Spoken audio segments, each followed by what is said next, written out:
So hi friends, आज जसं की माझा पेपर होता आणि पेपर असतो त्या दिवशी माझं डोकं दुखतं म्हणून त्या दिवशी अभ्यासच होत नाही जास्त.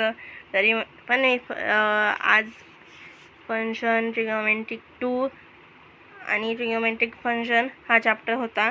त्याचं मी लेक्चर केलं आणि फक्त सरांनी घेतलेले क्वेश्चन केले, बाकी काहीच नाही केलं. आणि ॲप्लिकेशन ऑफ डेरिव्हेटिव्हचे क्वेश्चन केले जे माझे काल राहिले होते.